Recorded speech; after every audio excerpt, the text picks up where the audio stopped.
नमस्कार, मैं महिमा सुना रही हूँ बांग्ला साहित्य के सुप्रसिद्ध लेखक शरद चंद्र चट्टोपाध्याय की कहानी परिणीता का अंतिम भाग। अगर आप मेरे चैनल पर नए हैं तो इस कहानी के सभी भागों को आप इस वीडियो के डिस्क्रिप्शन में दिए गए लिंक पर जाकर सुन सकते हैं। गतांक से आगे। अतएव उन्हें राजी करना कुछ कठिन न होगा और पिता को भी दादा की सिफारिश पहुंचाकर किसी न किसी तरह नरम कर लिया जा सकेगा तो शायद अंत तक काम सिद्ध हो जाएगा। इसके अलावा उस समय गुरुचरण ने इस तरह अपने को अलग करके उन दोनों की आशा के द्वार को भारी पत्थर से कसकर बंद नहीं कर दिया था। अब तो विधाता आप ही विमुख हो बैठे देख पड़ते हैं। वास्तव में शेखर के चिंता करने की बात विशेष कुछ न थी। वह निश्चिंत रूप से जानता था कि अब पिता को राजी करना तो दूर रहा, माता को भी राजी करना संभव नहीं। अब तो इस बात का जिक्र जबान पर लाने की भी राह नहीं रही। शेखर ने लंबी सांस छोड़कर और एक बार अस्पष्ट स्वर में कहा, क्या किया जाए? वह ललिता को अच्छी तरह जानता था। उसको उसी ने अपने हाथ से लिखा पढ़ाकर शिक्षा देकर इतना बड़ा किया है। इसने एक बार जिसे अपना धर्म जान लिया है उसे वह किसी तरह नहीं छोड़ने की। उसने समझ लिया है कि वह शेखर की धर्म पत्नी हो चुकी है। इसी से आज शाम को अंधेरे में बिना किसी संकोच के शेखर के बक्ष स्थल के निकट आकर मुंह के पास मुंह ले जाकर वह इस तरह खड़ी हुई थी। गिरीन्द्र के साथ ललिता के ब्याह की बातचीत शुरू हुई थी, किंतु कोई भी उसको इसके लिए राजी न कर पाएगा। मगर अब तो वह किसी तरह चुप होकर बैठी नहीं रहेगी, अभी सब बातें प्रकट कर देगी। शेखर की आंखों में जलन होने लगी, चेहरा लाल हो गया। सच तो है, वह तो सिर्फ माला बदलकर ही नहीं रह गया, उसको छाती से लगाकर उसका मुंह भी चूम लिया है। ललिता ने रोका नहीं, दोष न समझकर ही नहीं रोका, इसका उसे अधिकार है। यह जानकर ही नहीं रोका। अब वह अपने इस आचरण की क्या कैफियत किसी को देगा? यह निश्चय है कि माता और पिता की राय के बिना ललिता के साथ ब्याह नहीं हो सकता, किंतु गिरीन्द्र के साथ ललिता का ब्याह न होने का कारण प्रकट होने के बाद घर में या बाहर वह मुंह कैसे दिखावेगा? असंभव जानकर शेखर ने ललिता की आशा बिल्कुल ही छोड़ दी थी। पहले कई दिन तक वह मन में बहुत ही डरता रहा कि कहीं वह अचानक आ न जाए, कहीं सब हाल जाहिर न कर दे, कहीं इस मामले की जवाबदेही न उसे करनी पड़े। किंतु किसी ने उससे कैफियत नहीं तलब की। कोई बातें प्रकट हुई या नहीं यह भी नहीं जाना गया, अथवा उस घर से इस घर का कोई आया गया तक नहीं। शेखर के कमरे के सामने जो खुली छत थी उसके ऊपर खड़े होने से ललिता के घर की सारी छत देख पड़ती थी। कहीं सामना न हो जाए इस डर से शेखर इस छत पर खड़ा तक न होता था। लेकिन जब बिना विघ्न बाधा के पूरा 1 महीना बीत गया तब उसने संतोष की सांस लेकर मन में कहा, हजार हो, स्त्री जाति की लज्जा संकोच न होना असंभव है। ऐसी बातें तो वह प्रकट कर ही नहीं सकती। शेखर ने सुन रखा था कि स्त्रियों की छाती चाहे फट जाए लेकिन मुंह नहीं खुलना चाहता। इस बात पर उसने विश्वास कर लिया और स्त्रियों के भीतर इतनी दुर्बलता रखने के कारण मन में विधाता की बुद्धि की बड़ाई की, लेकिन फिर भी शांति क्यों नहीं प्राप्त होती। जब से उसने समझा कि अब कोई डर नहीं है, तभी से एक अभूतपूर्व व्यथा उसके हृदय भर में रह रहकर व्याप्त क्यों हो उठती है। रह रहकर हृदय की गहरी से गहरी तह तक इस तरह निराशा, वेदना और आशंका से कांप क्यों उठता है। तब तो शायद ललिता कोई भी बात नहीं कहेगी और एक आदमी के हाथ में सौंप दी जाने के समय तक चुपकी ही रहेगी। यह ख्याल मन में लाते भी कि ललिता का ब्याह हो गया है, वह ससुराल चली गई है, शेखर के भीतर और बाहर इस तरह आग सी क्यों लग जाती है। पहले शेखर नियम से शाम को बाहर हवा खाने के लिए न जाकर कमरे के सामने की उसी खुली छत पर टहलता था। आज फिर वही करने लगा, किंतु एक दिन भी उसे उस घर का कोई आदमी उस छत के ऊपर नहीं देख पड़ा।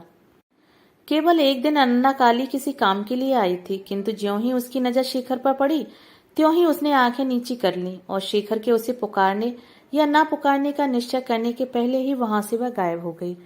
शेखर ने समझ लिया कि उसके घर वालों के लोगों ने आने जाने की राह बंद करके जो दीवार खड़ी कर दी है, उसका मतलब यह तनिक सी अन्ना काली तक न जान गई। और भी 1 महीना बीत गया। एक दिन भुवनेश्वरी ने बातों ही बातों में कहा, इस बीच में तूने ललिता को किसी दिन देखा है शेखर? शेखर ने सिर हिलाकर कहा, नहीं तो क्यों? माँ ने कहा, लगभग 2 महीने बाद कल मैंने उसे छत पर देखकर पुकारा था। लड़की जैसे बिल्कुल बदल सी गई है। वो ललिता ही नहीं रही, बीमार सी जान पड़ती है, मुख सूख सा गया है, जैसे इतने ही अरसे में न जाने कितनी उम्र हो गई है। ऐसी गंभीर हो रही थी कि देखकर किसी की मजाल है जो उसे 14 वर्ष की लड़की कहे। उनकी आंखें डबडबा आईं, हाथ से आंसू पोंछकर भारी गले से कहने लगी। मैली धोती पहनी थी जिसमें आंचल के पास थोड़ी सी सिलाई की हुई थी। मैंने पूछा, तेरे पास पहनने को धोती नहीं है बेटी? उत्तर में उसने कह तो दिया कि है, लेकिन मुझे विश्वास नहीं होता। वह कभी अपने मामा की दी धोती नहीं पहनती, मैं ही उसे देती हूँ। इधर 6-7 महीने से मैंने भी उसे धोती या कोई कपड़ा नहीं दिया। उनसे और आगे कुछ कहा नहीं गया। आंचल से आंसू पोंछने लगी। ललिता को सचमुच भी अपनी लड़की के समान मानती और प्यार करती थी। शेखर दूसरी ओर ताकता हुआ चुपचाप बैठा रहा। बहुत देर बाद भुवनेश्वरी फिर कहने लगी, तेरे सिवा और किसी से वह कभी कुछ नहीं मांगती। बेवक्त भूख लगने पर भी वह घर में किसी से मुंह फाड़कर कुछ मांगती नहीं थी। वह मेरे आसपास घूमती फिरती थी और मैं उसका मुंह देखते ही भांप लेती थी कि यह भूखी है। मुझे रह रहकर यही याद आता है शेखर, शायद सूखा हुआ मुंह लिए उसी तरह अपने घर में घूमती होगी। कोई समझता ही न होगा, पूछता भी न होगा।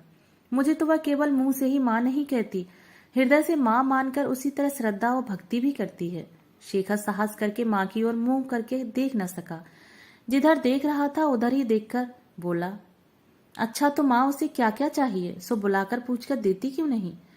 माँ ने कहा, वह क्यों लेगी? तुम्हारे बाबूजी ने आने जाने की ऊपर की राह तक बंद कर दी है और मैं ही किस मुंह से देने जाऊं? मान लिया गुरु बाबू दुख के मारे चिंता की आग में जलते जलते बिना सोचे समझे एक अनुचित काम कर ही बैठे, तो हमें अपने आदमियों की तरह छोटा मोटा प्रायश्चित कराकर उनका उद्धार करना चाहिए था। उनके उस दोष पर पर्दा डाल देना चाहिए था। यह तो हमने किया नहीं, उन्हें एकदम छोड़ दिया, गैर बना दिया। क्या यह ठीक हुआ? इसके सिवा मैं तो यही कहूंगी कि तुम्हारे पिता के बेहद तंग करने से ही गुरुचरण ने अपना धर्म छोड़ दिया। तगादे पर तगादा होने से आदमी शर्म के मारे सभी कुछ कर सकता है। मैं तो कहती हूँ कि गुरुचरण ने अच्छा ही किया। यह गिरीन्द्र लड़का हम लोगों की अपेक्षा उनका कहीं अधिक अपना और हितैषी है। उसके साथ ललिता का ब्याह हो जाने से लड़की बड़ी सुखी रहेगी, यह मैं कह देती हूँ। सुनती हूँ अगले महीने में ही ब्याह होने वाला है। एकाएक मुंह फेरकर शेखर ने कहा, अगले ही महीने में होगा, सब ठीक हो गया। सुनती तो यही हूँ। शेखर ने इस विषय में फिर कुछ नहीं पूछा। माँ ने कुछ देर चुप रहकर कहा, ललिता से सुना है कि उसके मामा का शरीर भी आजकल अच्छा नहीं है। बात ही ऐसी है, एक तो उनके मन में ही शांति या सुख रत्ती भर नहीं है, उस पर घर में रोज रोना धोना लगा रहता है। 1 मिनट के लिए भी उस घर में सुख या चैन नहीं है। शेखर चुपचाप सुन रहा था, चुप ही रहा, कुछ बोला नहीं। दम भर बाद माँ के उठ जाने पर वह आकर अपने बिस्तर पर लेट गया और ललिता के बारे में सोचने लगा। शेखर का घर जिस गली में था उसके भीतर 2 गाड़ियों के एक साथ आने जाने भर की जगह न थी। एक गाड़ी किनारे के घर से बिल्कुल सटकर न खड़ी हो तो दूसरी उधर से नहीं जा सकती। 8-10 दिन के बाद एक दिन शेखर अपने ऑफिस से आ रहा था। गली में गुरुचरण के घर के सामने आगे जाने को जगह न पाकर गाड़ी रुक गई। शेखर उतर पड़ा। पूछने से मालूम हुआ डॉक्टर आया है। कई दिन हुए। शेखर ने माँ से सुना था कि गुरुचरण बीमार है। उसी ख्याल से वह घर न जाकर सीधा गुरुचरण के सोने की दालान में पहुंचा। वही बात थी, गुरुचरण मुर्दे की तरह बिछौने पर पड़े थे। एक और गिरीन्द्र और ललिता दोनों सूखा मुंह लिए बैठे थे। सामने कुर्सी के ऊपर बैठे डॉक्टर रोग की जांच कर रहे थे। गुरुचरण ने अस्पष्ट स्वर में शेखर से बैठने के लिए कहा। ललिता ने सिर पर धोती का आंचल और जरा खींचकर दूसरी ओर मुंह कर लिया। डॉक्टर मोहल्ले के ही आदमी थे, शेखर को पहचानते थे। रोग की परीक्षा करके औषध और पथ्य की व्यवस्था करके शेखर को साथ लिए बाहर आकर बैठे। गिरीन्द्र ने पीछे से आकर फीस के रुपए देकर डॉक्टर को जब विदा किया तब डॉक्टर ने विशेष रूप से उसे सावधान करते हुए बतलाया कि रोग अभी तक अधिक आगे नहीं बढ़ा है, इस समय जलवायु बदलने की अत्यंत आवश्यकता है। डॉक्टर के चले जाने पर शेखर और गिरीन्द्र दोनों फिर एक बार गुरुचरण के पास आकर खड़े हुए। इशारे से गिरीन्द्र को एक ओर ले जाकर ललिता चुपके चुपके बातें करने लगी और शेखर सामने की कुर्सी पर बैठकर स्तब्ध भाव से गुरुचरण की ओर ताकने लगा। वे दम भर पहले दूसरी ओर करवट बदल चुके थे, इसलिए शेखर के फिर लौट आने की खबर उनको नहीं हुई। थोड़ी देर चुपचाप बैठे रहने के बाद शेखर जब उठकर चला गया तब भी ललिता और गिरीन्द्र की बातचीत खत्म नहीं हुई थी। वैसे ही दोनों धीरे धीरे बातें कर रहे थे। तात्पर्य यह है कि शेखर से न किसी ने बैठने को कहा, न आने को, और न बुलाकर कोई बात ही पूछी। आज शेखर निश्चित रूप से यह जान गया था कि ललिता ने उसे उसकी भारी जिम्मेदारी से सदा के लिए छुटकारा दे दिया है। अब वह बेखटके मुक्ति की सांस ले। अब कुछ शंका नहीं। ललिता अब उसे अपने साथ नहीं लपेटेगी। घर आकर कपड़े उतारते उतारते बार बार हजार बार यही ख्याल मन में आया कि आज वह अपनी आंखों देख आया है कि गिरिंद्र ही अब उस घर में लोगों का परम हितैषी है, सबका आशा भरोसा है और ललिता का भावी आश्रय है, और वह कोई नहीं है। ऐसी विपत्ति के समय भी ललिता ने उससे सलाह तक नहीं ली। शेखर सहसा ओह कहकर एक गद्दीदार आराम कुर्सी पर बैठ गया। आज ललिता ने उसे देखकर सिर पर आंचल और अधिक खींचते हुए दूसरी ओर मुंह फेर लिया, जैसे वह बिल्कुल ही गैर है, एकदम अपरिचित है।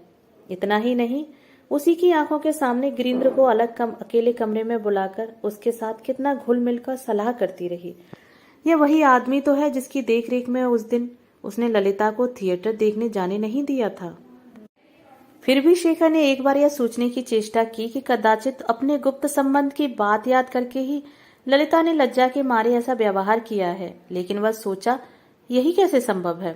ऐसा होता तो इतना सब कुछ हो गया, और वह क्या इतने दिनों में किसी कौशल किसी बहाने से एक बात भी उससे पूछने की चेष्टा न करती। अकस्मात दरवाजे के बाहर माँ की आवाज सुनाई पड़ी। वे पुकार कर ऊंचे स्वर में कह रही थी, कहाँ है? तूने अभी तक हाथ मुंह नहीं धोया? शाम हो गई। शेखर जल्दी से उठ बैठा और इस तरह गर्दन घुमाए हुए झटपट नीचे उतर गया जिसमें उसके मुंह पर माँ की निगाह न पड़े। इधर कई दिन से बहुत सी बातें अनेक प्रकार के रूप रखकर हर घड़ी उसके मन में भीतर आती जाती रही हैं। केवल एक ही बात को वह सोचकर नहीं देखता था कि वास्तव में दोष किस ओर है, किसका है। उसने ललिता से अब तक एक भी आशा की बात नहीं कही, अथवा उसे ऐसी कोई बात कहने का मौका नहीं दिया, बल्कि कहीं जाहिर न करना पड़े। वह किसी तरह का दावा न कर बैठे, इसी डर से उसकी जान सूख रही थी। तथापि सब तरह का अपराध अकेली ललिता के ही मत्थे मढ़कर वह उसके विषय में विचार कर रहा था, और आप डाह क्रोध अपमान और अभिमान की आग में जला करता था। जान पड़ता है इसी संसार में सभी मर्द विचार करते हैं इसी तरह से, और इसी तरह मन में कुड़ते या जलते हैं। जलते जलते 7 दिन बीत गए। आज भी वह संध्या काल के उपरांत सूने कमरे के सन्नाटे में वही आग जलाकर बैठा हुआ था। एकाएक दरवाजे के पास आहट सुनकर सिर उठाकर देखते ही उसका हृदय उछल पड़ा। काली का हाथ पकड़े ललिता भीतर आई। वह नीचे फर्श पर बिछे हुए कारपेट के ऊपर स्थित होकर बैठ गई। काली ने कहा, शेखर दादा, हम दोनों जनी तुमको प्रणाम करने आई हैं। कल हम चली जाएंगी। शेखर मुंह से कुछ कह न सका, केवल ताकता रह गया। काली फिर बोली, शेखर दादा, आपके चरणों के निकट हमसे अनेक अपराध हुए हैं, हमने अनेक दोष किए हैं, उन सबको भूल जाना। शेखर समझ गया इसमें एक शब्द भी काली का अपना नहीं है। वह सिखलाई हुई बातें ही ग्रामोफोन की तरह कह रही है। अब की शेखर ने पूछा, तुम लोग कहाँ जाओगी? पछाह, बाबूजी को लेकर हम सब मुंगेर जाएंगे। वहाँ गिरिंद्र बाबू का घर है। बाबूजी के आराम हो जाने के बाद भी अब फिर हम लोगों का लौटना न होगा। डॉक्टर साहब ने कहा है इस देश की आबो हवा बाबूजी के लिए माफिक नहीं होगी। शेखर ने पूछा, अब उनकी हालत कैसी है? कुछ कुछ अच्छी ही है, कहकर काली ने आंचल के नीचे से धोतियों के कई जोड़े निकालकर दिखाए और कहा, ताई जी ने ये धोतियां हमें खरीद दी हैं। ललिता अब तक चुपकी बैठी थी। उसने उठकर टेबल के पास जाकर उस पर एक कुंजी रख दी और कहा, अलमारी की यह चाबी अब तक मेरे ही पास थी, तनिक मुस्कुराकर, लेकिन अलमारी में अब रुपया पैसा कुछ नहीं है, सब खर्च हो गया। शेखर चुप रहा। काली ने कहा, चलो दीदिया, रात हो रही है। ललिता के कुछ कहने के पहले ही शेखर अब की अचानक झटपट कह उठा, जाओ तो काली, नीचे से मेरे लिए 2 पान तो लगा लाओ। ललिता ने काली का हाथ पकड़ लिया, उसे रोककर कहा, तू यहीं बैठ काली, मैं ही लाई देती हूँ। वह तेजी से नीचे उतर गई। दम भर बाद पान लगाकर काली के हाथ में उसने दे दिए। काली ने जाकर शेखर को दे दिए। हाथ में पान लिए शेखर सन्नाटे में चुपके से बैठा रहा। जाती हूँ शेखर दादा, कहकर पैरों के पास जमीन पर सिर रखकर काली ने प्रणाम किया। ललिता जहां खड़ी थी वहीं पृथ्वी पर सिर रखकर उसने भी प्रणाम किया। इसके बाद धीरे धीरे काली के साथ वहां से चल दी। शेखर अपने भले बुरे की भावना और आत्म मर्यादा लिए विवर्ण मलिन मुख से बेहवल विमूढ़ की तरह स्तब्ध बैठा रहा। वह आई, जो कुछ कहना था सो कहकर सदा के लिए विदा होकर चली गई, किंतु शेखर अपने मन की कोई भी बात नहीं कह सका, जैसे उसके कहने के लिए कुछ था ही नहीं। इस तरह सारा अवसर बीत गया। इस समय ललिता जानबूझकर काली को इसलिए साथ ले आई थी कि पहले की कोई बात न छिड़ जाए। यह भी मन ही मन शेखर ने समझ लिया। अब उसका शरीर सन्नाटे में आ गया, सिर में चक्कर आ गया। वह उठकर बिस्तर पर आंखें मूंदे लेटा रहा। गुरुचरण का बिगड़ा हुआ स्वास्थ्य मुंगेर के जलवायु में जाकर भी नहीं सुधरा। साल भर के लगभग बीतने पर वे दुख का भारी भार अपने सिर से उतारकर संसार से चल बसे। गिरीन्द्र सचमुच उन्हें हृदय से चाहने लगा था और अंत तक उनकी यथाशक्ति सेवा सहायता करता रहा। मरते समय आंखों में आंसू भरे हुए गुरुचरण बाबू ने उसका हाथ पकड़कर यह अनुरोध किया था कि वह अब कभी किसी दिन गैर की तरह उसके परिवार को न छोड़ दे, इस गहरी मित्रता को समीप की आत्मीयता में परिणित कर दे। इस इशारे का अर्थ यही था कि गिरीन्द्र को वे अपना दामाद बनाना चाहते थे। गुरुचरण ने गिरीन्द्र से कहा था, यह सुखदायक संबंध अगर मैं यहाँ नहीं देख सका, बीमारी वगैरह की उलझन में समय नहीं हो सका, तो कुछ हर्ज नहीं, मैं परलोक में बैठकर देख लूंगा। देखो मेरी अभिलाषा अधूरी न रह जाए। गिरीन्द्र ने उस समय खुशी के साथ हृदय से ऐसा करने की प्रतिज्ञा की थी। गुरुचरण के कलकत्ते वाले मकान में जो किराएदार रहते थे, उन्हीं के जरिए बीच बीच में भुवनेश्वरी इस परिवार के समाचार जान लिया करती थी। गुरुचरण के देहांत का हाल भी वे सुन चुकी थी। यहाँ शेखर के घर में एक दारुण दुर्घटना हो गई। एकाएक नवीन बाबू की मृत्यु हो गई। भुवनेश्वरी असीम असह्य शोक और दुख के मारे पागल सी हो गई। बड़ी बहू को सब घर गृहस्थी सौंपकर झटपट काशीवास के लिए चली गई। जाते समय कह गई कि अगले साल शेखर के ब्याह का प्रबंध हो जाने पर खबर देना, मैं आकर ब्याह कर जाऊंगी। ब्याह के बारे में नवीन बाबू स्वयं सब ठीक कर गए थे। अब तक ब्याह हो भी जाता, केवल उनके मर जाने से ही साल भर के लिए रुक गया था। लड़की वाले अब और अधिक विलंब नहीं कर सकते थे। इसी से कल आकर वे तिलक की रीति पूर्ण कर गए थे। इसी महीने में ब्याह होगा। आज शेखर अपनी माता को लाने के लिए जाने की तैयारी कर रहा था। अलमारी से सामान निकालकर जब वह उसको संदूक के भीतर भरने लगा, तब बहुत दिनों के बाद ललिता की याद हो आई। यह सब वही किया करती थी। ललिता वगैरह को गए 3 साल से अधिक समय हुआ। इस बीच में उन लोगों की कोई खबर शेखर को नहीं मिली। उसने जानने की चेष्टा भी नहीं की, शायद इच्छा भी नहीं थी। क्रमशः ललिता के ऊपर उसके मन में एक प्रकार की घृणा का भाव हो आया था। किंतु आज एकाएक इच्छा हुई, अगर किसी तरह उसकी कुछ भी खबर मिल जाती तो अच्छा होता। अवश्य ही वह अच्छी दशा में होगी, क्योंकि गिरीन्द्र गरीब नहीं पैसे वाला है, यह शेखर को मालूम था। लेकिन तो भी कब उसका ब्याह हुआ, अपने स्वामी के पास वह सुखी है या नहीं, यही सब बातें सुनने को जी चाहता है। गुरुचरण के कलकत्ते वाले घर में जो पहले किराएदार रहते थे, वे भी निकल गए। घर खाली पड़ा है। शेखर ने सोचा, चारू के बाप से जाकर पूछूं, उन्हें जरूर ही गिरीन्द्र के समाचार ज्ञात होंगे। दम भर के लिए संदूक में सामान रखना छोड़कर वह शून्य दृष्टि से खिड़की के बाहर ताकता हुआ यही सोच रहा था। इसी बीच अचानक घर की पुरानी दासी ने आकर दरवाजे के बाहर खड़े होकर पुकारा, छोटे भैया, आपको काली की अम्मा ने बुलाया है। शेखर ने उसकी ओर मुंह करके अत्यंत अचरज के साथ पूछा, कौन बुलाता है? काली की अम्मा? कौन? दासी ने हाथ से गुरु बाबू का घर दिखाकर कहा, वही हमारी पुरानी पड़ोसिन काली की अम्मा छोटे भैया, वे कल रात को आ गई हैं। अच्छा चल मैं अभी आता हूँ, कहकर शेखर फौरन नीचे उतरा। उस समय दिन ढल चुका था। घर के भीतर शेखर के पैर रखते ही भीतर से हृदय विदारक करुण क्रंदन उमड़ पड़ा। विधवा के वेश में बैठी हुई गुरु बाबू की स्त्री के पास जाकर शेखर उसी जगह जमीन में बैठ गया और चुपचाप धोती के खूंट से अपने आंसू पहुंचने लगा। केवल गुरुचरण के लिए ही नहीं, अपने पिता के लिए भी वह फिर शोकाकुल और विह्वल हो उठा। शाम हो गई। ललिता आकर दिया जला गई। उसने दूर ही से गले में आंचल डालकर शेखर को प्रणाम किया। फिर क्षण भर ठहरकर अपेक्षा करने के बाद धीरे धीरे अन्यंत्र चली गई। शेखर के ख्याल में ललिता अब पराई पत्नी हो चुकी थी।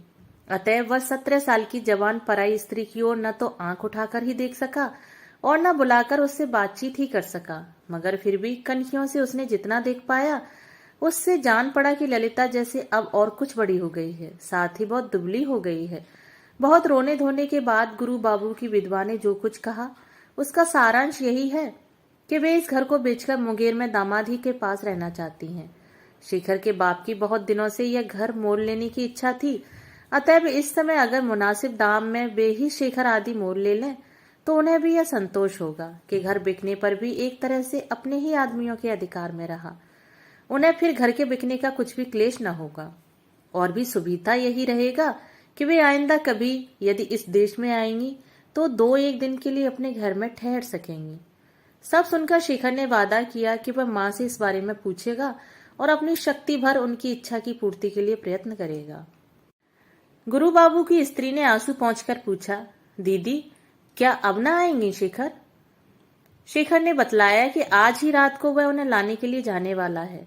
इसके बाद ललिता की मामी ने एक एक करके और सब समाचार पूछकर सब हालचाल जान लिया। शेखर का ब्याह कब और कहाँ होगा, कै हजार रुपए कितने गहने देने का वादा हुआ है, नवीन बाबू कैसे और कब मरे, दीदी ने क्या किया, कैसी है, ये सब बातें पूछी और सुनती रही। शेखर ने जब उनकी बातचीत से छुट्टी पाई तब चांदनी निकल आई थी। इसी समय गिरीन्द्र ऊपर से उतरा और शायद अपनी बहन के यहाँ गया। गुरुचरण की स्त्री ने उसे देखकर शेखर से पूछा, मेरे दामाद के साथ क्या तुम्हारी जान पहचान नहीं है शेखर? ऐसे लायक लड़के दुनिया में दुर्लभ होते हैं। इस बारे में उसको भी रत्ती भर संदेह नहीं है, यह शेखर ने उनको जताया। साथ ही गिरीन्द्र से बातचीत हो चुकी है, उससे जान पहचान है, यह कहकर शेखर शीघ्र उठ खड़ा हुआ और तेजी से बाहर निकला। लेकिन बाहर बैठक के सामने आकर उसको एकाएक रुक जाना पड़ा। अंधेरे में दरवाजे की आड़ में ललिता खड़ी थी। उसने कहा, सुनो तो, आज क्या माँ को लाने के लिए जाओगे? हाँ। वे क्या बहुत अधिक शोक से व्याकुल और शिथिल हो गई हैं? हाँ, उस समय तो पागलों की सी ही हालत हो रही थी। तुम्हारा शरीर कैसा है? अच्छा है, कहकर शेखर फौरन से पेशतक चला गया। राह में आकर लज्जा और घृणा के मारे एड़ी से चोटी तक शेखर का शरीर कांप उठा। ललिता के बहुत निकट खड़ा होना पड़ा था। यह सोचकर उसे जान पड़ने लगा कि उसका भी शरीर अपवित्र हो गया है। घर में आकर उसने किसी तरह संदूक को बंद कर दिया। गाड़ी छूटने में अभी अरसा था। यह देखकर शेखर तनिक पलंग पर लेट रहा। ललिता की जहरीली याद को जलाकर भस्म कर देने के इरादे से कसम खाकर उसने हृदय के भीतर रोम रोम में छिद्र छिद्र में घृणा का दारुण दावा नल प्रज्वलित कर दिया। जलने की यातना से जर्जर होकर उसके मन में न कहने योग्य भाषा में ललिता का तिरस्कार किया। उसे उल्टा तक कहने में संकोच नहीं किया। बातचीत के बीच बीच में गुरुचरण की स्त्री ने कहा था, यह तो सुख का ब्याह नहीं था, इसलिए अंत तक किसी को ख्याल नहीं हुआ। वैसे ललिता ने तो पहले ही तुम सब लोगों को खबर देने के लिए मुझसे कहा था। ललिता की यह ढिठाई शेखर के हृदय में धधक रही अग्नि राशि के भी ऊपर जाकर ज्वाला जाल फैलाती हुई प्रज्वलित होने लगी। माँ को लेकर शेखर जब लौट आया तब भी ब्याह का दिन दूर था। 10-12 दिन बीच में थे। 2-3 दिन के बाद एक दिन सवेरे के समय भुवनेश्वरी के पास बैठी हुई ललिता एक डलवे में कोई चीज उठा उठा कर रख रही थी। शेखर को ललिता की उपस्थिति मालूम न थी। इसी से किसी काम के लिए माँ कहकर कमरे के भीतर पैर रखते ही वह अचकचाकर खड़ा हो गया। ललिता सिर झुकाकर काम करने लगी। माँ ने पूछा, क्या है रे? वह जिस काम से आया था उसे भूलकर, नहीं इस वक्त रहने दो, कहता हुआ चटपट वहां से चल दिया। उसने ललिता का मुंह नहीं देख पाया था, किंतु दोनों हाथों पर नजर पड़ गई थी। हाथ बिल्कुल खाली नहीं थे, केवल कांच की 2-2 चूड़ियां ही उनकी शोभा बढ़ा रही थी। शेखर ने मन ही मन क्रूर हंसी हंसते हुए कहा, यह भी एक तरह का ढोंग है। वह जानता था गिरीन्द्र मालदार है। उसकी पत्नी के हाथों के इस प्रकार अलंकार शून्य होने का कोई उचित कारण उसे सूझ न पड़ा। उसी दिन संध्या के समय जब वह तेजी से नीचे उतर रहा था तब इधर से ललिता भी ऊपर चढ़ रही थी। बीच में मुठभेड़ हो गई। ललिता एक तरफ खिसक कर खड़ी हो गई, किंतु शेखर के पास पहुंचते ही अत्यंत संकोच के साथ धीरे से बोली, तुमसे एक बात कहनी है। शेखर ने जरा ठिठक कर विस्मय सूचक स्वर में कहा, किससे? मुझसे? ललिता ने उसी तरह धीरे से कहा, हाँ तुम्ही से। मुझसे भला अब क्या कहने की बात हो सकती है? कहता हुआ शेखर पहले से भी अधिक तेजी के साथ झटपट नीचे उतर गया। ललिता कुछ देर उसी तरह सन्नाटे में आकर खड़ी रही, फिर बहुत ही हल्की दबी हुई सांस छोड़कर धीरे धीरे चली गई। दूसरे दिन प्रातःकाल शेखर अपने घर की बाहरी बैठक में बैठा उसी दिन का दैनिक पत्र पढ़ रहा था।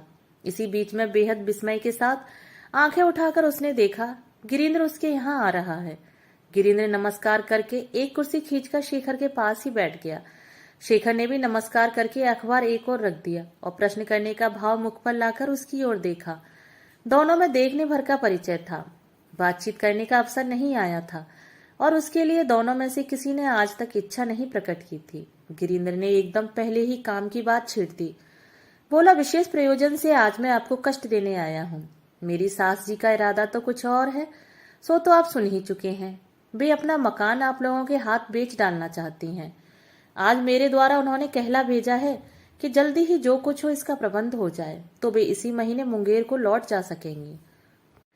गिरीन्द्र को देखते ही शेखर के हृदय के भीतर आंधी उठ खड़ी हुई। गिरीन्द्र की बातें उसे तनिक भी अच्छी नहीं लगी।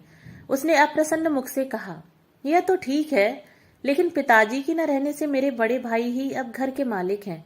उन्हीं से यह सब कहना चाहिए। गिरीन्द्र ने तनिक मुस्कुराकर कहा, यह तो हम लोग भी जानते हैं, लेकिन उनसे अगर आप ही कहें तो अधिक अच्छा होगा। शेखर ने उसी तरह से जवाब दिया, आपके कहने से भी तो काम हो सकता है। उधर के अभिभावक तो इस समय आप ही हैं। गिरीन्द्र, मेरे कहने की जरूरत हो तो मैं कह सकता हूँ, किंतु कल छोटी दीदी कह रही थी कि आप जरा ध्यान दें तो यह काम बहुत ही सहज में हो सकता है। शेखर अब तक मोटे गांव तकिए के सहारे पड़ा बात कर रहा था। गिरीन्द्र के बात सुनते ही एकदम सीधा हो बैठा और बोला, क्या कहा आपने? कौन कहता था? गिरीन्द्र, छोटी दीदी, ललिता दीदी कहती थी। शेखर विस्मय के बेग से विमूढ़ बन गया। इसके उपरांत गिरीन्द्र क्या क्या कह गया इसकी उसे खबर ही नहीं हुई। उसकी बातों का एक भी शब्द उसके कानों तक नहीं पहुंचा। थोड़ी देर बेहवल दृष्टि से गिरीन्द्र की मुख की ओर ताकते रहकर उसने पूछा, मुझे माफ कीजिएगा गिरीन्द्र बाबू, क्या ललिता के साथ आपका ब्याह नहीं हुआ? गिरीन्द्र ने जीभ काटकर कहा, जी नहीं, उस घर के सभी आदमियों को तो आप जानते हैं, काली के साथ मेरा। लेकिन तय तो और ही कुछ हुआ था। ललिता की जुबानी गिरीन्द्र सब हाल सुन चुका था। बोला, हाँ, तय और ही कुछ हुआ था। काली से ब्याह की बात नहीं हुई थी, यह सच है।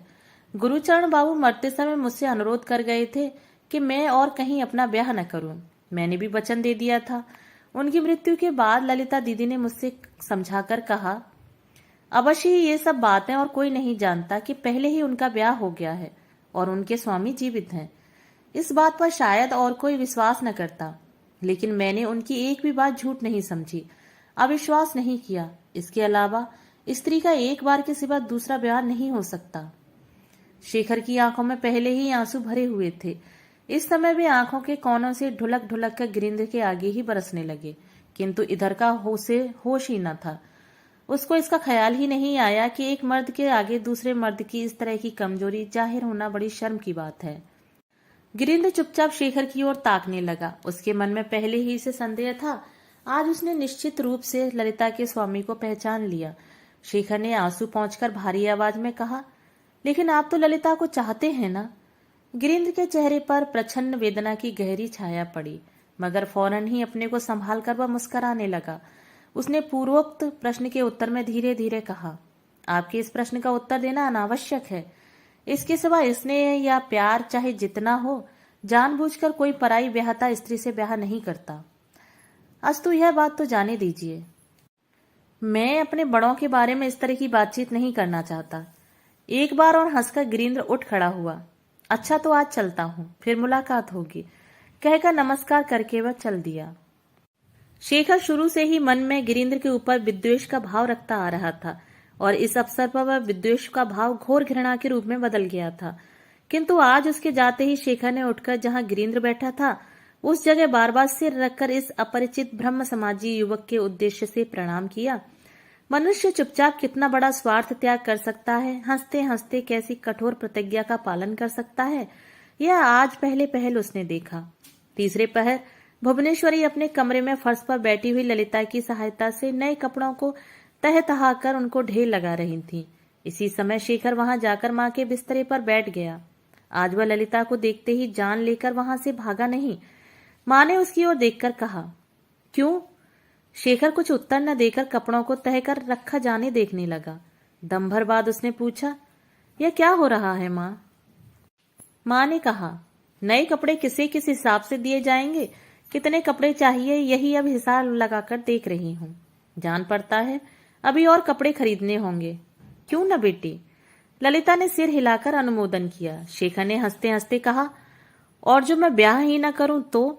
भुवनेश्वरी ने हंसकर कहा, तुम यह भी कर सकते हो बेटा। शेखर ने हंसकर कहा, तो यही बहुत संभव है। मां ने गंभीर होकर कहा, यह कैसी बात है? ऐसी अलच्छनी बात मुंह से न निकालना। शेखर ने कहा, इतने दिन तक मुंह से नहीं निकाल ली माँ, लेकिन अब चुप रहने से काम बिगड़ता है, चुप रहने से महापाप होगा माँ। भुवनेश्वरी की समझ में कुछ न आया। वे शंकित होकर बेटे के मुंह की ओर ताकने लगी। शेखर ने कहा, अपने इस लड़के के अनेक अपराध तुमने क्षमा किए हैं माँ, यह भी क्षमा करो। मैं सचमुच यह ब्याह नहीं कर सकूंगा। बेटे की बात सुनकर और मुंह का भाव देखकर भुवनेश्वरी सचमुच घबरा उठी, किंतु उस भाव को दबाकर उन्होंने कहा, अच्छा अच्छा, यही होगा। इस समय तो तू यहां से जा। मुझे जला नहीं शेखर, मुझे बहुत काम करना है। शेखर ने और एक बार हंसने की व्यर्थ चेष्टा करके सूखे स्वर से कहा, नहीं माँ, तुमसे सच कहता हूं, यह ब्याह किसी तरह नहीं हो सकता। माँ, क्यों? क्या यह भी कोई लड़कों का खेल है? शेखर, लड़कों का खेल नहीं है, इसी से तो यह कहता हूं मैं माँ। अब की भुवनेश्वरी ने सचमुच डर कर क्रोध के साथ कहा, मुझे सब हाल खुलासा बतला। इस तरह की गोलमोल बात मुझे अच्छी नहीं लगती। शेखर ने धीरे से कहा, और किसी दिन सुन लेना माँ, किसी दिन सब कहूंगा। और किसी दिन कहेगा? माँ ने कपड़ों का ढेर एक तरफ हटाकर कहा, तो फिर आज ही मुझे काशी भेज दे। मैं ऐसे घर में अब एक रात भी बिताना नहीं चाहती। शेखर सिर झुकाए बैठा रहा। भुवनेश्वरी ने और भी अधिक धीर होकर कहा, ललिता भी मेरे साथ कल जाने को तैयार है। देखूं जो उसका कुछ प्रबंध कर सकूं। अब की शेखर सिर उठाकर हंसा, बोला, तुम ले जाओगी अपने साथ माँ? फिर उसका और क्या प्रबंध चाहिए? तुम्हारे हुक्म से बढ़कर उसके लिए और क्या चाहिए? लड़के को हंसते देखकर उनके मन में कुछ आशा हुई। उन्होंने एक बार ललिता के मुंह की ओर देखकर कहा, सुन ले बेटी, इसकी बात है। यह समझता है मैं चाहूं तो अपनी इच्छा के अनुसार तुझे चाहे जहां ले जा सकती हूँ। मानो इसकी मामी की राय लेनी ही ना होगी। ललिता ने कुछ उत्तर नहीं दिया। शेखर की बातचीत का ढंग देखकर वह मन ही मन अत्यंत संकुचित हो उठी। मामी को जताना चाहती हो तो जाकर जता दो, यह तुम्हारी इच्छा की बात है, लेकिन असल में होगा वही जो तुम कहोगी माँ। यह मैं भी समझता हूँ, और जिसे तुम ले जाना चाहती हो वह भी समझती है। वह तुम्हारी बहू है। इतना कहकर शेखर ने सिर झुका लिया। भुवनेश्वरी अचरज के मारे सन्नाटे में आ गई। माता के आगे संतान की यह कैसी दिल लगी है। एकटक पुत्र की ओर देखते हुए उन्होंने कहा, क्या कहा? वह मेरी कौन है? शेखर ने सिर नहीं उठाया, किंतु उसने उत्तर दिया, धीरे धीरे बोला, अभी तो कह चुका हूं माँ। यह बात आज की नहीं है, 4 साल से अधिक समय हुआ। तुम सचमुच उसकी सास हो। मैं इस बारे में और कुछ नहीं कहूंगा। उसी से पूछो, वही कहेगी। इतना कहते ही शेखर ने देखा ललिता गले में आंचल डालकर माँ को प्रणाम करने का उद्योग कर रही है। शेखर भी उठकर उसके पास जा खड़ा हुआ। दोनों ने एक साथ माँ के पैरों पर सिर रखकर प्रणाम किया। इसके बाद शेखर उठकर चुपचाप चला गया। भुवनेश्वरी की आंखों से आनंद के आंसू बहने लगे। वे ललिता को सचमुच बहुत ही प्यार करती थीं। तब उन्होंने संदूक खोलकर अपने सब गहने निकाले और ललिता को पहनाते समय एक एक करके धीरे धीरे सारा रहस्य जान लिया। सब हाल सुनकर उन्होंने कहा, तो इसी से गिरिंद्र का काली के साथ ब्याह हुआ? ललिता ने कहा, हाँ माँ, यही बात है। नहीं जानती गिरिंद्र बाबू के समान सज्जन पुरुष संसार में कोई है या नहीं। मैंने जब उनसे समझाकर सब हाल कहा, तब सुनते ही उन्होंने विश्वास कर लिया कि मेरा ब्याह हो गया। स्वामी मुझे ग्रहण करें या ना करें, यह उनकी इच्छा, लेकिन वे मौजूद हैं। भुवनेश्वरी ने ललिता के सिर पर हाथ रखकर कहा, है क्यों नहीं बेटी, मैं आशीर्वाद देती हूँ, वह जन्म जन्म चिरजीवी हो। तुम यहाँ तनिक बैठो बेटी, मैं जाकर अविनाश से कह आऊं कि लड़की बदल गई है। दोस्तों, अभी आपने सुना शरत चंद्र चट्टोपाध्याय की कहानी परिणीता का अंतिम भाग। अगर आपको ये कहानी पसंद आई हो तो मेरे चैनल को सब्सक्राइब और मेरी वीडियो को लाइक और शेयर जरूर करें। धन्यवाद।